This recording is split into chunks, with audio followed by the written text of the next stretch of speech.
করবেন deputy commissioner of revenue GST to the government of West Bengal Ichapur থেকে আমাদের শ্রদ্ধেয় সুজিত কুমার রয় চৌধুরী দাদা।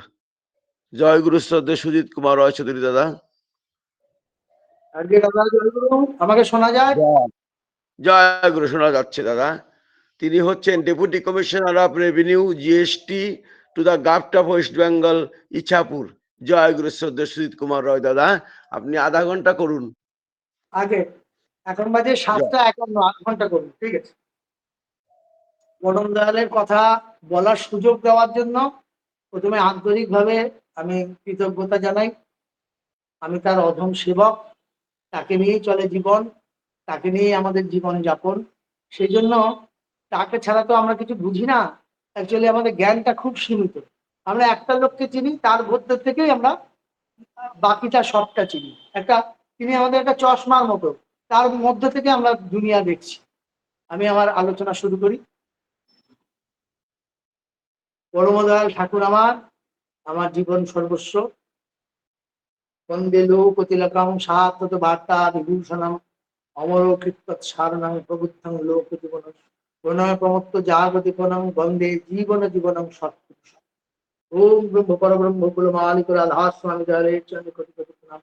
তৎস প্রণাম জানাই পুরুষোত্তম লীলা সঙ্গিনী শ্রী শ্রী বর্মার্থী চরণে। আর তারপরে প্রণাম জানাই পরমারাধ্য শ্রী শ্রী বরদার শ্রীচরণে, যার হাত ধরে আমার এই জীবন চলা শুরু, যার মাধ্যমে আমি ঠাকুরকে বুঝতে পেরেছি। তার সঙ্গ সান্নিধ্য যদি এত কাছ থেকে না পেতাম, ঠাকুরকে বোধহয় আমার বোঝা চেষ্টা করাটাও সেই দুঃসাধ্য ছিল। তারপরে প্রণাম জানাই বর্তমান আচার্য দেবের রাঙা রাতুল চরণে, যার সান্নিধ্যতে এবং যার দিক নির্দেশনায় আমি আমার জীবনটাকে চালাচ্ছি। আর তারপরে প্রণাম জানাই আপনাদের, যারা এই অমৃত পথের যাত্রী, যারা এই লিঙ্কে যুক্ত হতে পেরেছেন, বিভিন্ন বাধা বিঘ্নকে পেরিয়ে তাদের সময়টাকে বার করেছেন, তাদের প্রত্যেককেই প্রণাম জানাই বয়স নির্বিশেষে, কারণ প্রত্যেকের মধ্যে ঠাকুর আছেন। আর তারপরে বিশ্ব শান্তির জন্য একটু কল্যাণ কামনা করি। কেননা আজকে বিশ্বে যে দুর্বিষহ দিক এসছে, যে বিষময় পরিস্থিতি এসছে, মানুষকে আর বিশ্বাস করে না। এই বিশ্বাসটা ভেতর থেকে চলে গেছে, ওই লাস্টের শ্বাসটা বেরিয়ে গেছে, সবটাই হয়ে গেছে বিষ। আমরা যা বিষয় সম্পত্তি করেছিলাম, ওই লাস্টের অন্তঃস্থটা মিলিয়ে গেছে অতল গভীরে, এই অন্ধকার গর্ভে, ওই সবটাই হয়ে গেছে বিষ। এই বিষটাকেই আবার মন্থন করে অমৃত করতে হবে। এই জন্যই এই সৎসঙ্গ। এই সৎসঙ্গ শুধুমাত্র কয়েকটা সেকেন্ডের, কয়েকটা মুহূর্তের, কয়েকটা ঘন্টার নয়। শুধুমাত্র এই সাদা জামা কাপড় পরে আমরা যেটুকু সামনাসামনি বসে তার অধিবেশন করছি, সেটুকুই সৎসঙ্গ নয়। সৎসঙ্গটা হচ্ছে সারাটা জীবন, প্রতিটি মুহূর্তে, প্রতিটি ক্ষণে, প্রতিটি চিন্তায়, প্রতিটি আচরণে, প্রত্যেকটা কর্মের আগে যে অনুশীলন, সেটার মধ্যেই সৎসঙ্গ। আমরা যদি সঠিক চিন্তার থেকে ব্যাহত হয়ে যাই, তাহলে আমাদের ব্যক্তই চলন চলে। ওই যে চিন্তাটা যাতে ঠিকঠাক ভাবে থাকে, যেরকম ধরেন একটা রেডিও আমার কাছে বহুদিন পড়ে আছে, সেটা চলে না, তার ব্যাটারি ট্যাটারি নাই, সেই ব্যাটারিগুলো ঠিক করলাম, তারপরে দেখি চলে না, তাহলে কোথায় যাব? সেইখানে যাব যিনি রেডিওটাকে সারাতে পারেন, মানে কোনো একটা রেডিওর মিস্ত্রি। একজন ছোটে লালদা বলে একজন দেওঘরে একজন খুব সুন্দর একটা মানুষ আছেন, আপনারা সবাই তাকে চেনেন। ওই খড়ের ঘরের শেষের দিকে তিনি প্রার্থনার পরে বসেন, দু একটা কথা বলেন, ঠাকুরের নিয়েই সবসময় থাকেন। তিনি শিক্ষা জগতের লোক। তিনি আমাকে একটা কথাই খালি দেখলে বলেন যে মেশিন, উনি হিন্দি ভাষী, উনি বলেন যে মেশিন জব খারাপ হয়ে যেতা হয় কौन ঠিক করতা হয়? আমি বলেছি মিস্ত্রি। তারপর বলছেন আদমি জব খারাপ হয়ে যেতা হয় कौन ঠিক করতা হয়? আমি আর বলতে পারি না, জানা নেই তো। উনি শিখিয়ে দিলেন, বলেন আদমি জব খারাপ হয়ে যেতা হয় তব উসকো ঠিক করতা হয় স্ত্রী। এই ঠাকুর এই স্ত্রীকে ভালোবাসা নিয়েই অনেক কিছু বলেছেন। আজকে মূলত আমি ওই স্বামী স্ত্রীর সম্পর্ক এবং তাদের মধ্যে কিভাবে চলা উচিত আর কিভাবে চলছে, এটা নিয়ে একটু আলোচনার মধ্যে থাকবো। আরেকটা আমাদের মূল জিনিস, যেটা সৎসঙ্গ যেন আমার ভিতরে প্রতিষ্ঠিত হয়, আমার ভেতরে যেন ঠাকুর জাগ্রত হয়, তার জন্য কি কি করণীয়, ওই টুকরো টুকরো কিছু এলোমেলো কথা আপনাদের সামনে বলবো। যদি আমার এই কথা কোনোভাবে কোনো একটা সময় কারুর মনকে স্পর্শ করে, বুঝবেন পরম পিতা এটা দয়া করলেন। আর যদি কোনো আমার কথাতে কেউ কোনো মাত্র আঘাত পান বা তার ইগো হার্ট হয়, তাহলে সেটা আমার ব্যক্তিগত ভুল, এবং এটাকে শুধরে দেওয়ার জন্য দয়া করে আমাকে যোগাযোগ করে বলবেন যে দাদা আপনার এই ধরনের কথাবার্তা আর বলবেন। আমি নিজেকে সংযত করার চেষ্টা করব, কারণ learning is a continuous process. আমরা ঠাকুরকে নিয়ে সাধনা করি, তো আমরা ঠাকুরকে ভাবি, ঠাকুর মানে একটা 3টে অক্ষরের কথা। ওই 3টে অক্ষরের কথা মানে হচ্ছে গড, ইংরেজিতে বলে গড।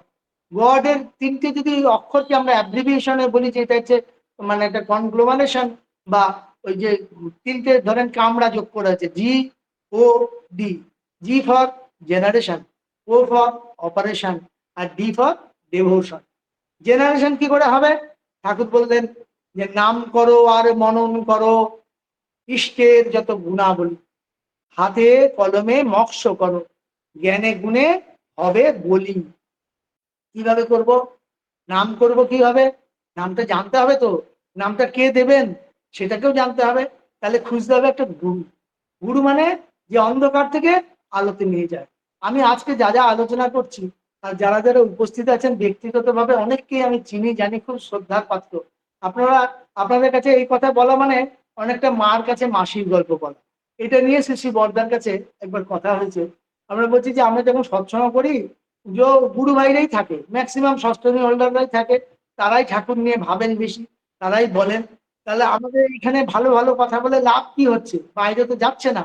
তিনি বললেন ভালো কথা কোনোদিন নষ্ট হয় না, এটা ইথারে থেকে যায়। এই ইথারে থাকলে পরবর্তী কয়েকশো বছর পরে যারা মনুষ্য জগতে এই পৃথিবীতে বিচরণ করবেন, তাদের মাঝখানে মাঝখানে কোনোভাবে যদি ওয়াইফাই লিঙ্কটা মিলে যায়, ফ্রিকোয়েন্সিটা মিলে যায়, তারা যদি নামমহায় থাকে, তখন ওই অঝোর ধারে ওই কথাগুলো তাদের মাথার মধ্যে আসবে। যেরকম আগমবাণী এসেছে, তার মানে আগে কেউ ওটা বলেছেন, সেই জিনিসগুলো আবার এসেছে, এগুলো ঘুরে ঘুরে আসে। এটাই লীলা। একবার লোকে ভুলে যায়, আবার স্মরণে পড়ে। একবার লোকটাকে খুব ভালো লাগে, কিছুদিন পরে থাকতে থাকতে মনে হয় না লোকটার মধ্যে সেরকম কিছু নেই। কিন্তু এমন একটা মানুষ আমরা জীবনে পেয়েছি, যার সঙ্গ যত পাই মনে হয় আরো আরো আরো চাই। সমুদ্রে ডুবে গেলেও মনে হয় আরো আরো আরো চাই। এই যে ব্যাপারটা আরো করে পাওয়া, তার মানে কি আমাদের ভেতরে ভালোবাসার স্ফুরণ হচ্ছে। এই স্ফুরণটা হবে কখন? এটা বৈষ্ণব শাস্ত্রে বলছে, ওই হরিনাম করতে করতে করতে করতে করতে করতে মন যখন শুদ্ধ হয়ে গেল, বিবেক যখন শুদ্ধ হয়ে গেল, তারপরে এলো ওই প্রেম। ওই প্রেমের বীজটা তার ভেতরে ঢুকলো, তখন অনুরাগ এলো। তখন পৃথিবীতে যা কিছু সবই তো তার, তাকে আমি ফেলবো কি করে? আমি যদি একটা মানুষকে ভালোবাসি, শ্রদ্ধা করি, তাহলে তার বাড়ির বাগানটা আমার ভালো লাগবে, তার বাড়ির কুকুরটাকেও আমার ভালো লাগবে। তাহলে আমাকে যদি কেউ ভালোবাসতে পারে, আমার ব্যবহারে যে কেউ যদি প্রীত হয়ে আমার সঙ্গ সান্নিধ্য পায়, সে দেখবে যে একটা জিনিসের উপরে আমার আকর্ষণ সবচেয়ে বেশি। বৃত্তি প্রবৃত্তি ছেড়ে ওইটার দিকে বারবার করে দৌড়ানোর একটা আপ্রাণ চেষ্টা আমরা করছি, প্রত্যেকেই করছি। যে যতটা পারছে অষ্টপাশ কাটছে, কাটতে কাটতে একটা তার ঝলক পাচ্ছি। আমরা এই ঝলক দর্শনটা যখনই পাচ্ছি, আমার সান্নিধ্য যারা আছে তারাও আলোকিত হচ্ছে, পুলকিত হচ্ছে, বুদ্ধ হচ্ছে, তৃপ্ত হচ্ছে, শান্ত হচ্ছে, তৃপ্ত হচ্ছে, আনন্দিত হচ্ছে। এই আনন্দের ছোঁয়াতে সে আবার খুঁজছে এই মানুষটাকে কোথায় পাওয়া যায়, এই মানুষটার আরো কি কি আছে। এবার আমার প্রিয় যিনি, তাকে যদি আমি সেইভাবে বিতরণ করতে না পারি, বিতরণ করবো কি তাকে কথায় বলে? ঠাকুর বলছেন না, শ্রী শ্রী বড়দাও বলছেন বারবার, ওই আদার কুচির মতো ঠাকুর পরিবেশন করতে যেও না। কেননা তার দাঁত ঠিক নেই, তার মুখ ঠিক নেই, তার গ্রহণ ক্ষমতা ঠিক নেই। আদার রসের মতো ঠাকুরকে পরিবেশন, তার নাম কোথাও বলতে হবে না, কিন্তু তার কাজটা করে যাও। ওই অন্তরালে গিয়ে কোন দিন সে তাকে ভালোবেসে কখন ওই ঢাকনাটা খুলে যাবে, তখন ওই ব্রহ্মলোকের আলোকে সে প্রদীপ্ত হবে। একটা বন্ধ প্রদীপ আরেকটা উজ্জ্বল প্রদীপের কাছে এলে আপনি জ্বলে ওঠে। তাকে বলতে হয় না ভাই ওঠরে জাগরে, প্রভাত হয়েছে, অমুক হয়েছে, কিছু বলতে হয় না, সে নিজের থেকে হয়। একটা প্রদীপ লক্ষ প্রদীপকে জ্বালাতে পারে, ওই লক্ষ প্রদীপ আরো কোটি কোটি প্রদীপকে প্রজ্বলিত করতে পারে। আমাদের তো উদ্দেশ্য ওইটাই। আমাদের উদ্দেশ্যই মানব জীবনে এসছি ওই গড জিনিসটাকে ভালো করে বোঝা। জি ফর জেনারেশন হলো, আমি আমাকে আমার ডায়নামোটা রেডি করলাম, আমি করলাম গরম জল, করার পরে সেটা হয়ে গেল ঠান্ডা। লাভ কি? ওই আবার গরম করতে হবে তো। তাই জন্য ওই নামময় হয়ে থেকে থেকে থেকে থেকে দেখবেন জল যখন গরম হচ্ছে, তার ভেতরে একটা লীন তাপ ভেতরে ঢোকে, তার ফলে একটা আওয়াজ তৈরি হয়, ছিল তাপ, সেখান থেকে একটা শব্দ। শক্তির তো কোনোদিন ক্ষয় নেই, নাম করছি তারও তো একটা শক্তি আছে, সেই শক্তি ক্ষয় হবে না, সেই শক্তিকে এবার বিতরণ করতে হবে। আমি বানালাম একটা বড় ট্রান্সফরমার, বানালাম একটা বড় জেনারেটর, লাইন দিলাম না কোনো জায়গায়, কিছুদিন পরে ওই জেনারেটরটা নিজের নিজের কাজ করতে করতে হয় বাস্ট করবে বা ওর কোনো পারপাস সার্ভ হবে। এই পারপাস যার জন্য আমি করেছি সেইটাকে সম্পূর্ণ করতে হবে। কাজটা সম্পূর্ণ না হলে, ফুল যদি আপনি প্যারাগ্রাফ না লেখেন, যেরকম পরীক্ষক আপনাকে নাম্বার দেবে না, ঠাকুরও আপনি যখন ফিরে যাবেন আপনাকে প্রশ্ন করবে আপনাকে যে যে কাজে পাঠিয়েছিলাম কি কি তার আপনি রিপোর্ট দিন, এটা আমাকে জানান যে কি কি কাজ করেছেন, তার কি কি আউটপুট হয়েছে। ইনপুট দিলে আউটপুট পাবো, এটা স্বাভাবিক ব্যাপার, এটা বিজ্ঞান, এটার মধ্যে কোনো অসত্য কিছু নেই, সেটাই শাশ্বত। তাহলে আমাকে কি করতে হবে, সেটাকে চারদিকে ছড়িয়ে দিতে হবে। এটাই হলো যাজন। যাজন আসবে আমার জীবনে, যাজন আসবে আমার কর্মে, যাজন আসবে আমার চিন্তায়, আমার চেতনায়, আমার বিবেক। সবচেয়ে বড় শত্রু আমার আমি, আমার থেকে বড় শত্রু আর কেউ নেই। ইচ্ছা করছে ঠাকুরের কথা বলতে, নিজের ঠোঁটটাকে চেপে রাখছি, কেননা ওটা আমার ফ্রি হুইলের আপনাকে পরে আমি বন্ধ করে রাখছি না। এখানে বললে লোকে আমাকে কি ভাববে, সবসে বড় রোগ क्या कहेगा लोग। আরে লোক क्या कहेगा, লোক रहेगा कितना दिन। এই জীবনে আমরা কতটুকু সময় আছি একটু ভাবেন তো। বড় জোর 70 বছর অ্যাক্টিভ থাকবো, এই অ্যাজাইল থাকবো, অ্যাক্টিভ থাকবো, অ্যাজাইল থাকবো, তার কথা বলবো। চেতনা এসেছে কবে, অনেক পরে। বাল্যকাল গেল খেলতে খেলতে, যৌবন গেল আনন্দে, বার্ধক্য পৌরত্ব চলছে, এখন অল্প অল্প একটুখানি টিউবলাইটের মতো জ্বলছে মাথাটা, তাই তো। এখনো তো কিছুই করলাম না, তাহলে করবো কবে, এখনই করবো। কাল করেগা আব কর, আব যা করনা আভি কর। এই করতে করতে করতে করতে হয়ে যাবে। তখন কি হবে, গো বিটুইনটা হবে। যাজন হলো। এবার আসছে ডি ফর ডেভোশন। আমি যদি কারোর জন্য ব্যক্তিগতভাবে নিজের সামর্থ্য এবং নিজের সময় দিয়ে কিছু না করি, তার প্রতি আমার টান জন্মাতে পারে না। আমি জীবন বিজ্ঞান পড়লাম, ভৌত বিজ্ঞান পড়লাম, অঙ্কটাকে তাকেই রেখেছিলাম, বইটা বন্ধ, সেখানে লেখা আছে a+b² তার ফর্মুলা। সেটা কোনোদিন আমি বারও করলাম না, ব্যবহারেও রাখলাম না, চিন্তাতেও রাখলাম না, সময়ও দিলাম না। আমি দুটো সাবজেক্টের লেটার, একটা সাবজেক্টে ফেল, টোটাল এগ্রিগেটে কি রেজাল্ট হবে, সায়েন্সে গ্রেড 0। তাহলে নেগেটিভিটি ওখানে ঢুকে গেল। ঠাকুর এসছেন পজিটিভ ভাইব নিয়ে। ঠাকুর নিজে ছোট্টবেলা থেকে এত পজিটিভ ভাইব চারদিকে ছড়ালেন যে সারা দিন দুনিয়া ওই হিমায়তপুরের বন্ডগ্রাম, যেখানে কোনো কানেক্টিভিটি নেই, কিছু নেই, সেখানে দৌড়ে দৌড়ে গেল। ওটা হয়ে গেল তীর্থক্ষেত্র। তীর্থক্ষেত্র কি, যেখানে গেলে মনের গ্রন্থির মোচন হয়। মনের গ্রন্থিটা প্রথম গাঁট হচ্ছে দুর্বলতা, প্রথমেই হচ্ছে আলস্য, প্রথমেই হচ্ছে কর্ম বিমুখতা। আমি কিছু করব না। আমার কাছে প্রচুর লোক আসে, আমি একটা সরকারি চাকরি করি তো, ঠাকুরের দয়াতে পেয়েছি, সে গল্প একটুখানি করবো। যে ওই চাকরিটা সবার খুব লোভনীয় চাকরি। কি না, টেবিলে বসে থাকি, 4টে ফ্যান চলে, দুটো লোককে ডাকলে দৌড়ে চলে আসে, এক গ্লাস জল, উপরে ঢাকনা দেওয়া আছে, একটা খবরের কাগজ পাশে, সামনে একটা ইন্টারনেট যুক্ত কম্পিউটার, সারা দুনিয়া আমার হাতে। যে আসছে তাকে সদ উপদেশ দিচ্ছি, আর সে কিছুক্ষণ পরে নমস্কার দিয়ে চলে যাচ্ছে। আর বেরোনোর সময় আমার কাছে একটা স্লিপে সই করে দিয়ে যাচ্ছে। সারাদিনে কলম ধরি 2বার। একবার নিজের নামটা লিখি কোনো একটা অর্ডারের নিচে। কেন লিখি, এটা মনে হয় সরকার এইভাবে করেছে যে কাজের চাপে বেচারা নিজের নাম না ভুলে যায়। আসল কথাই চাই, আমরা নাম ভুলে যেন না যাই, আমরা যেন অজপা নামে ব্রত থাকি। জয়রাধে যখন করছি, নিজের মনের মধ্যে যেন একটা চাবুক মারি যে ঠাকুর, অন্তত আজকের এই 24 ঘন্টা চেষ্টা করি যে তোমাকে যেন কোনোভাবে বিচ্ছিন্ন না হয়। এই মাঝে মাঝে সিগন্যাল লসের মতো আমাদের ওই ব্রেনটা এদিক ওদিক এদিক ওদিক করে। এই ব্রেন ম্যাপিং নিয়েই ঠাকুরের মেইন চিন্তা। যদি একটা সৎ চিন্তা পরায়ণ মানুষ থাকে, সে দীর্ঘদিন ধরে থানকুনি পাতা জল সকালবেলা খায়, ইষ্টভীতি করার পর সদাচারে থাকার চেষ্টা করে, সে 12 বছর পরে বাকসিদ্ধ হয়ে যায়। এমনই যে যা ভাববে তাই হবে, যাকে চাইবে তাই পাবে, সারা দুনিয়া তার করাতলে থাকবে। ঠাকুর চাইছেন তো এরকম, এরকম নয় তিনি ঠাকুর সিংহাসনে আর আমি ভক্ত হয়ে সারা জীবন পিছনে। বর্তমান আচার্যদের একবার বলছেন যে তোমার মধ্যে ঠাকুরত্বটাকে জাগ্রত করো, যেটা সত্যানুসরণের প্রধান কথা, প্রথমেই কথা। For the fame, for the money, for the respect, you cannot rush to me. তুমি আমার কাছে এসো না এগুলোর জন্য, এগুলো তো এমনি পাওয়া যাবে, এগুলো তো ট্যাঞ্জিবল, এগুলোকে ধরা যায়, ছোঁয়া যায়, এগুলো হারিয়ে যায়, এগুলো আবার খুঁজে পাওয়া যায়। এগুলো নয় আমাদের মুখ্য। আমাদের মোক্ষ হচ্ছেন তিনি। তার দিকে যতটা দৌড়াবো, তার আলো যতটা আমার ভেতরে আসবে, আমার আত্মার ঝলকে আর চারপাশে আলোকিত হবে। জোনাকির মতো আমরা ওই অন্ধকার অমানিসাতে প্রত্যেককে পথ দেখাবো। আমরা সেই ক্যাসাবিয়াঙ্কার মতো ঘন্টা দাঁড়াবো যে জাহাজ ডুবছে, জাহাজ ডুবছে, জাহাজ ডুবছে। তুমি বেঁচে যাও, তুমি বাঁচার কথা বলো, তুমি বাড়ার কথা বলো।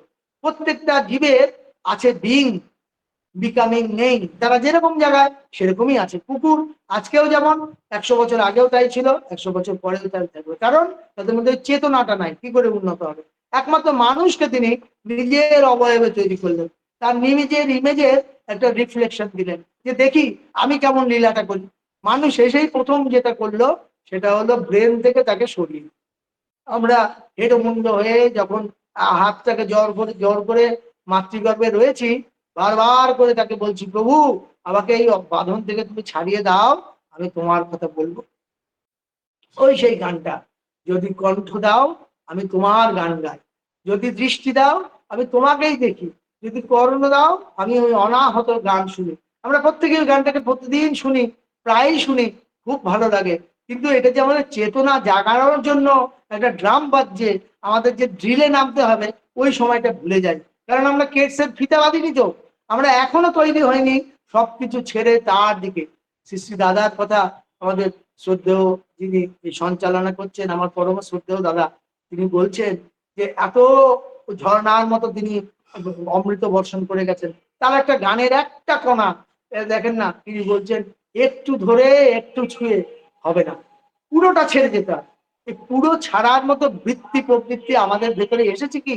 আমাদের মধ্যে কি একটা এরকম কমিটমেন্ট এসছে? ঠিক আছে, এই মুহূর্ত থেকে সব ছেড়ে দিলাম ঠাকুর, যেটা বারবার করে বা আচার্যদেব বলছেন। একটা ছোট্ট ঘটনা এই প্রসঙ্গে বলি। আমি ইছাপুর থাকি, ইছাপুরের পাশেই একটা কলোনি আছে রামনগর, সেখানে 100% সৎসঙ্গ, সেখানে 100% পালস পোলিওর মতো আমরা দীক্ষা দিয়েছি, এবং প্রত্যেকেই ঠাকুরকে নিয়ে চলেন। তার ফলে শ্রাবণ মাস ভাদ্র মাস দেখার মতো হয়, ফুলের মতো ফুলে ওঠে। ওই মায়েরা সব এক রকমের ড্রেস পরে এখানে ঘোরেন, ঘোরাঘুরি করতে করতে করতে করতে আরো দীক্ষা হয়, আরো ইষ্টবিধি ঠিকঠাক হয়। ডিপি ওয়ার্কের সংশোধনের কাজ বর্তমানে শুরু হয়েছে, আমাদের এখানে প্রচুর দিন আগে থেকে চলে। যাই হোক, আমি 2014 সালের গল্পটা বলি। এই মায়েরা আমাকে রিকোয়েস্ট করলেন যে সুজিত ভাই, তোমার তো দেওঘরে খুব আসা যাওয়া, তোমাকে একটু চেনে জানে লোকে, তুমি আমাদের একটু দায়িত্ব ভরে নিয়ে চলো না। 50টা ফ্যামিলিকে নিয়ে গেছিলাম ঠাকুর বাড়ি। সে এক অমৃত যাত্রা। সেই অমর যাত্রাতে আমরা দেওঘরে একটা বড় জায়গায় পণ্ডিত লজে ছিলাম, সঙ্গে কিছু ছোট ছোট বাচ্চা ছিল আমাদের, বেশ দেখতে শুনতে ভালো, জাস্ট কৈশোর থেকে যৌবনে পদার্পণ করবে এরকম 4-5 জন ছিল। তাদের মধ্যে 2-3 জন ব্রাহ্মণ, তারা আমার সঙ্গে এবারে ওই অঞ্চলটা ঘুরছে, দেখছে। আমি বলছি দেখ এখানে এই হয়েছিল, এখানে এই হয়েছিল। আমি 1969 সালের 26শে ডিসেম্বর হয়েছি, আমার যখন 1.5 বছর বয়স, তখন আমার স্মৃতিতে আছে আমি সিসি বর্দার কোলে করে ঘুরছি। তার কিছুদিন পরে যখন একটু হাঁটতে চলতে পারি, 3.5 বছর বয়স, তখন সিসি বর্দার পায়ের কাছে বিড়ালের মতো ঘুরে ঘুরে বেড়াতাম। তখন পরম শ্রদ্ধেয় ননীগোপাল চক্রবর্তী সেক্রেটারি ছিলেন, তিনি সিসি বর্দার পাশে পার্লারে যেখানে বসতেন, ঠিক পাশেই একটা বড় ল্যাম্প পোস্টের পাশে যেরকম একটা ফুল স্টপ থাকে, ওইরকম ফুল স্টপের মতো আমি ওখানে বসে সিসি বর্দার সঙ্গে অনায়াসে অনেক গল্প করতাম, যখন সেখানে মিটিং চলছে, বড় বড় আলোচনা চলছে। কোনোদিন তিনি আমাকে ওখান থেকে বলেননি তুই চুপ করে যা বা এখানে আর বসবি না। আমাকে কেউ বাধা দিলে, অনেকে ওই ষষ্ঠী সেবক বাহিনীর দাদারা ছিল, অনেকে, আমি ছোট বাচ্চা তো একটা লিলিপুটের মতো, আমি সাদা জামা কাপড় পরে মা বানিয়ে দিত, সেটা পরে ঢুকছি, আচার্য দেবের প্রণামের থালাটার পাশ থেকে হাত নিচু করে যেরকম ঢোকে সেভাবে ঢুকছি, আমার পেটের মধ্যে এরকম করে চিমটি দিয়ে জোরে আমাকে বাধা দিচ্ছে। আর আমি তখন থেকেই বুঝে গেছি শিবের পাশে পৌঁছাতে গেলে ভূতের মার খেতে হবে। আমি তো আমার বয়স 4 বছর, আটকে দিয়েছে ওইভাবে, নাভির পাশে চামড়াটাকে মুচকে দিচ্ছে। আমি চিৎকারও করিনি, কান্নাকাটি করিনি, খালি বর্দার দিকে তাকিয়েছি। বর্দা দেখলে বললেন ওকে আসতে দে, বলে না প্রণামী খেলায় পা লাগবে। ওই দাদা যিনি আমাকে আঘাত করছিলেন তিনি বললেন, তার ভিত্তি, তার চিন্তা অনুযায়ী তিনি বললেন যে না, ও কোনোদিন পা লাগাবে না, কিভাবে আসছে দেখে দেখ। আমি যেরকম করে হাত নিচু করে বেরোয়, ওইভাবে গিয়ে ঠিক আমার জায়গাটায় বসলাম। ব্যাপারটা যে নিজের অধিকার কোনোদিন ছাড়তে নেই, এই ভালোবাসার অধিকার। পরম দয়াল ধরে আছেন সবাইকে, সারা পৃথিবীকে ধরে আছেন, তিনি ছেড়ে দিলে সে নিশ্চিহ্ন হয়ে যাবে। যে গ্রহাণুকে তিনি ছেড়ে দিচ্ছেন সেটা একদম উল্কা হয়ে বেরোচ্ছে। তিনি আমাদের ধরে আছেন, তিনি আমাদের ধরে আছেন। এবার আমার ধরাটা সার্থক হবে যখন আমি তাকে ধরবো। ওই ঠাকুরের ওই বাণীটা একটুখানি আপনারা সবাই স্মরণে নেন, যে তিনি তো আমাকে ধরে আছেন একালে সেকালে সব কালে, তুমি যখন ধরবে তখন তোমার পাওয়াটা পড়বে। এই ঈশ্বর তোমায় বাসেন ভালো, তাতে তোর কি, তুই যদি না বাসলে ভালো। ভস্যে ঢালা ঘি, ঘিটাকে যদি ভস্যের মধ্যে ঢালি হবে না, ঘিটাকে আগুন যখন জ্বলছে তখন ঢালতে হবে। যখন যৌবনের আগুন আছে, যখন কৈশোরের উদ্দীপনা আছে, যখন পৌরত্বের পরিপক্ক চিন্তা আছে, তখন ঠাকুরের কাজ করতে হবে। বৃদ্ধ বয়সে খালি বগল বগল করে আফসোস করে কপালটা চাপড়ালে হবে না, যে তোমায় কেন দিইনি আমি সকল শূন্য করে। এখনই সময়, এখনই সেই আর্জেন্ট কল এসেছে। ডিপি ওয়ার্কে বেরোতে হবে নিজের কমফোর্ট লেভেল ছেড়ে। না হলে এই ডিপি ওয়ার্ক মানে ওই দীক্ষাটাকে বাঁচানো, ওই আচার্য অনুরাগের মধ্য থেকে যে বৃত্তি নিয়ন্ত্রণ আসবে, সেইটাকে আমার নিজেকে এমন ভাবে তৈরি করতে হবে যে আমাকে দেখে লোকে বলবে দাদা এমন কেমন করে হওয়া যায়। যেরকম কিছু ছাত্র আমাকে জিজ্ঞাসা করে কি করে পড়াশোনা করে কি করে এস্টাবলিশড হওয়া যায়, আমি তাদের একটা কথাই বলি, জীবনে ভাগ্য দুটো জিনিস নিয়ে থাকে, একটা দৈবীয় আর একটা হচ্ছে পুরুষাকার। তুমি নিজের মতো করে তৈরি হও, তুমি যজন যজন নিষ্ঠুপতি পরায়ণ হয়ে অধ্যয়ন অধ্যাপনা করো, তার সঙ্গে সস্তায়নী সদাচার করো, তারপরে দান প্রতিগ্রহ করো, দিতে হবে মানুষকে, অকাতরে দিতে হবে। আর তিনি যেটা দেবেন রিটার্ন গিফট যদি কারোর কাছে পাওয়া যায়, মাথায় ঠেকিয়ে নিতে হবে। এই ভালোবাসার দান কর্মে আনে সবলতা, জীবনে উত্থান। ঠাকুরের বলা নেই এমন কোন কর না দুনিয়ায় পাওয়া যায় না, কারণ তিনি অল রাউন্ড করেছেন, তার মধ্যে কোনো কর্নার নাই। আমাদের জীবনের অন্ধকার জায়গা নেই, আমরা যদি তার দিকে পিছনে ফিরে থাকি। যেমন আমার লাইটটা আমার সামনে পড়ছে, ছায়াটা অবশ্যই পিছনে পড়বে। সায়েন্স, তিনি যদি আমার মুখ্য হন, তিনি যদি আমার আরাধ্য হন, তার দিকে যদি আমার দৃষ্টি থাকে, আমার বিপদ আপদ বৃত্তি প্রবৃত্তি যা কিছু আছে, রোগ শোক গ্রহদোষ বুদ্ধি বিপর্যয় সব থাকবে পিছনে, কারণ আমি তো তার দিকে অভিমুখে।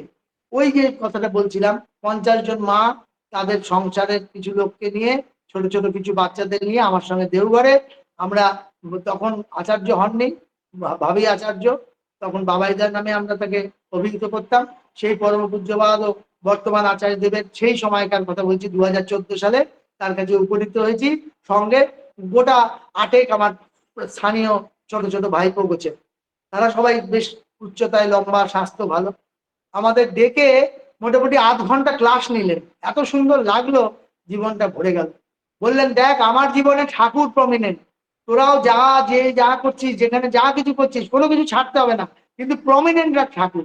যখন যেটা করবি ভাববি ঠাকুর এটাতে খুশি হবেন তো, এই খাবারটা খাবো ঠাকুর খুশি হবেন তো, এই চিন্তাটা করব ঠাকুর খুশি হবেন তো, এই কর্মটা করব ঠাকুরকে তৃপ্তি দিতে পারবো তো। তাকে যদি প্রীতি ভাবনায় কোনো কাজ করা হয় তাহলে সেটা হয়ে যায় ভোগ, আর সেইটার পরে তিনি যেটা দেন সেটা হয়ে যায় প্রসাদ। ওই জন্যই আমরা আনন্দ বাজারে সবসময় থাকি, আনন্দ আমাদের মধ্যে সব সময়। দুঃখ ক্লেশ কোনোটা আমাকে টাচ করতে পারে না, কেন? আমার তো ওই নামের তেল গায়ে লাগানো আছে, পাকাল মাছের মতো আমি আছি পাকের মধ্যে, কিন্তু আমার গায়ে লাগছে না। সংসারে আছি ঠিকই, আমি অ্যাজ এ কেয়ারটেকার আছি, নট অ্যাজ এ মালিক। এইটা বারবার করে বোঝানোর চেষ্টা করছেন, ছেলেদের বলতে বলছেন, সন্তানদের বলতে বলছেন, স্ত্রীকে বলতে বলছেন, একদম অকপট ভাবে বলো যে দেখো আমার জীবনে অনেক ভুল আছে, আমার জীবনে অনেক কুকর্মও আছে, আমার জীবনে অনেক কুচিন্তা আছে, কিন্তু তাছাড়াও আরেকটা জিনিস আছে, আমি প্রিয় পরমের সঙ্গে যুক্ত। আমি হয়তো পারি না আমার আচরণে ঠাকুরকে ফুটিয়ে তুলতে, কিন্তু একজন আছেন যিনি আচার্য, তিনি বিগ্রহ জীবন্ত, তিনি সব সময় আমাদের দিকে দৃষ্টি রেখেছেন, সবকিছু দেখছেন। এই যে আমরা কখন কি করছি, এখন যে কান চুলকাবো সেটাও তিনি জানেন, এবং তিনি এমন একটা জায়গায় রয়েছেন সেখান থেকে আমাদেরকে দেখাটা দাক্ষর করতে খুব সোজা।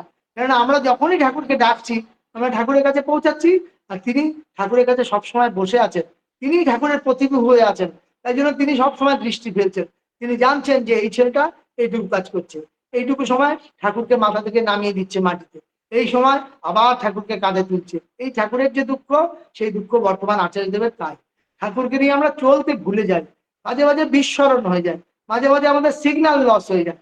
ওই জন্য তিনি বলছেন যে সারাটা দিনে যতটুকু সেকেন্ড বা মিনিট পাওয়া গেল তার মধ্যে 5 মিনিট অন্তত তাকে দাও। মানে কি, টু লিঙ্ক করো। একটা যদি গার্ড বাঁধতে হয়, একটা দড়ি বাঁধতে হয়, একটা ফাঁস তো দিতে হবে। ওই প্রথম ফাঁস হচ্ছে ওই 5 মিনিট। এই 5 মিনিটটাই টানতে হবে আস্তে আস্তে 45 মিনিট। এবং আমরা সবাই জানি আমরা এই সাধনাতেই ব্রতী।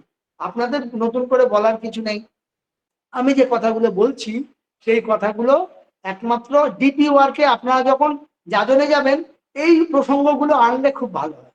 ডিপি ওয়ার্কে গেছি, সেই দাদা দীক্ষা ছেড়ে দিয়েছে, বড় বাড়ি বানিয়েছে, 3 তলা বাড়ি, সুন্দর গ্রিলের গেট, সঙ্গে পুকুর, অত্যাধুনিক জিনিসপত্র।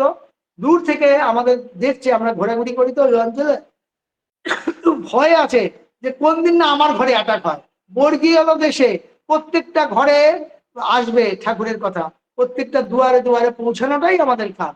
তারা আমাকে যে যাই করুক, তুমি আমায় অনাহারে রাখো, উপহারে রাখো, তাকাও কিনা আমার দিকে, কিংবা ঘৃণার চোখে দেখো, যাই করো না তুমি আমার চিরদিনে, তোমার সেবাই আমার কর্ম, তোমার কাজ আমার তপে। আমার তপ এখন প্রত্যেকের ঘরে ঘরে দুয়ারে দুয়ারে তার বাণী পৌঁছানো। ওই গডটাকে প্রত্যেকের ঘরের মধ্যে রাখা, তাকে একটা সিংহাসন করে দেওয়া, তার মধ্যে প্রার্থনা সিস্টেমটা বলে দেওয়া, তাকে সৎসঙ্গ ওআরজি, যা প্রত্যেকের ফেসবুক আছে, তাহলে ওই অ্যাপটাকে ডাউনলোড করে দেওয়া। ভাই তুমি শোনো, শুনতে শুনতে শুনতে শুনতে কোন দিন তোমার ঢাকনাটা খুলে যাবে রঙের বোতলের মতো, তখন ভেতর থেকে প্রচুর রং বেরিয়ে আসবে, জীবনটা আরো সুন্দরভাবে তুমি কাটাতে পারবে। সেই দাদা আমাদের ঢুকতে দেবে না, সেই দাদা আমাদের কিছুতেই ঢুকতে দেবে না। আর মাত্র 3 মিনিট আমার সময় বাকি, তার মধ্যে সংক্ষেপে সারি। এই গল্পটা আপনারা অনেকে শুনেছেন হয়তো আমার পূর্ববর্তী কথার মধ্যে। এই জিনিসটা আমাকে মনে দোলা দিয়ে গেছে, কারণ আমি একটা ছোট্ট 6 বছরের বাচ্চার কাছ থেকে তার বাউল গান শোনার আগে একটা কথা শুনেছিলাম, সেটা আমার জীবনের একটা সুন্দর একটা বাণীর মতো। বলছে, জিন্দগি জিনে কে লিয়ে হ্যায়, গুজারনে কে লিয়ে নেহি। আমরা যেন বৃথা কর্মে সময়টা না কাটে, যেন আফসোস পরে না হয় যে তোমায় কেন দিইনি আমি সকল শূন্য করে। এইবারে ওই টিউনিংটা করতে করতে করতে করতে আমরা যখন তার ঘরের কাছে পৌঁছেছি, তাতে একটা ভাইব্রেশন আসছে, সে তো বুঝতে পারছে এখানে অ্যাটাক হবে। তিনি তাড়াতাড়ি করে বড় বড় যতগুলো তালা ছিল ঘরের প্রত্যেকটা জায়গায় লাগাতে লাগাতে বাইরের কোলাপসেবল কাটিয়ে লাগিয়েছেন। বাইরের গেট সুন্দর একটা ওই স্টিলের করা, কারুকার্য করা, তার মধ্যেও লাগিয়ে তিনি বাইরে বেরিয়ে এসছেন। তিনি একটি গামছা পরেছেন, আর কাঁধের মধ্যে আরেকটি গামছা রয়েছে। দূর থেকে আমরা হেঁটে আসছি, আমাদের ঠিক এইভাবে জয়গুরু জয়গুরু জয়গুরু জয়গুরু জয়গুরু জয়গুরু জয়গুরু, মানে পাশান পাশান পাশান ট্রাফিক পুলিশের কাজ করছে যে don't stand here, don't attack me. কারণ তিনি ভেতরে ভেতরে ভাঙছেন আমাদের এই দুর্বার গতি, তিনি আটকাতে পারবেন না। তার মনে ভয় যে এই খেলায় যদি আমি নামি 10-এ 10 গোল খেয়ে, তিনি ঘরটাকে বাঁচানোর চেষ্টা করছেন। ঘরে যেন কোনোভাবে তার যে আছে নিজস্ব কুকুর, মানে ডিওজি, সেটা যেন জিওডির মধ্যে কনভার্ট না হতে পারে। যার ঘরে কুকুর থাকে, আমি মনে করি যদি গৃহপালিত কুকুর কেউ রাখেন, মনে করেন না, ডোন্ট টেক ইট আদারওয়াইজ, তার ঘরে ঠাকুর থাকতে পারে না। কেন? কুকুরের পটি সে নিয়ে বিছনায় উঠছে, গড়াগড়ি দিচ্ছে বালিশের মধ্যে, আপনার মাথাটা ওখানে ঠেকছে, আপনি কুকুরটাকে আদর করছেন। এক ভদ্রলোক বলছে, আমার সারা ঘর কুকুরের লোমে ভরা, আমার এখন আর কষ্ট হয় না। ছোটবেলায় যখন বউ খেতে দিত, একটা চুল পাতে পড়লে তার পিঠের মধ্যে কনুই দিয়ে গুম গুম করে মারতাম, কারণ একটা চুল দিয়েছে। এখন চুলে চুলে কুকুরের লোমে আমার দেহ ভরা, আমার ফ্যানের উপরেও লেগে গেছে, দেয়ালে লেগে গেছে লোম। তার মানে আমরা ডিওজি, ডগের পূজা করছি, আমরা সারমেয় পূজা করছি, আমরা সেইভাবে এগোচ্ছি। আমাদের জীবনের সার ভুলে গেছি। গডকে প্রতিষ্ঠা করা আমাদের টার্গেট। 1 মিনিট আছে, শেষ করি। এইবারে আমরা তো ঢুকবই, আমরা ওখানে ওকে নিয়েই গল্প করছি, দাদা আপনি পাঁচিলটা কি সুন্দর বানিয়েছেন, আচ্ছা ওই যে খেলানো জায়গাটার মধ্যে যে গাছটা বসিয়েছেন ওটা কত দাম? ওর তো বৃত্তি প্রবৃত্তি খুব আনন্দ পাচ্ছে, হ্যাঁ আমি করেছি, আমার টাকা খরচা করে, জানেন এইটার দাম কত, এটা অনলাইনে এনেছি, অমুক করেছি। দাদা আস্তে আস্তে গেটটা খুললেন। আমি বললাম যে ওই ভেতরে একটা শুনেছি সুইমিং পুল করেছেন না কি করেছেন? না সুইমিং পুল না, ওটা ঝর্ণা। দেখলাম একটা একটা করে দ্বার খুলছে খুলছে খুলছে খুলছে, আমরা মোটামুটি মাঝখানে ঘরে পৌঁছে গেছি। সেখানে ম্যাজেনাইন ফ্লোরটা বেশ বড়, পাশে একটা বড় ঘর, সেই ঘর খোলে না, সেই ঘরটা খুলেলাম, দেখি পুরো ফাঁকা। বলছি বাহ কি সুন্দর। আমার নিজের মাসি ই করছেন, আলোচনা করছেন, যাজন করছেন, এসব করছেন। যে আমরা বলছি কি আমাদের না প্রার্থনার সময় হচ্ছে, একটু প্রার্থনা করতে দেবেন? দিয়েছে। প্রার্থনা করতে করতে তার বাড়ির বউ, তার বাড়ির বৌমা অন্য ঘরের তালা খুলে বেরিয়ে এসেছে। শেষকালে ওই দাদা দূরে দাঁড়িয়েছিল। কিছুদিন পরে যেটা হলো, আমরা কোনোদিন বলিনি তাকে ইষ্টভূতি বজায় রাখতে, তাকে কোনোদিন বলিনি আপনি মন্দিরে আসবেন। সে আমাদের ফোন করে বলছে দাদা ইষ্টভূতি কি করে দেয়, ওই বাড়ির বৌমা বলছে। তাহলে কার কখন ঢাকনা খুলবে আমরা জানি না, তাই জন্য ড্রাম পিটিয়ে যেতে হবে। বন্দে পুরুষোত্তমম। আপনারা সবাই ভালো থাকবেন।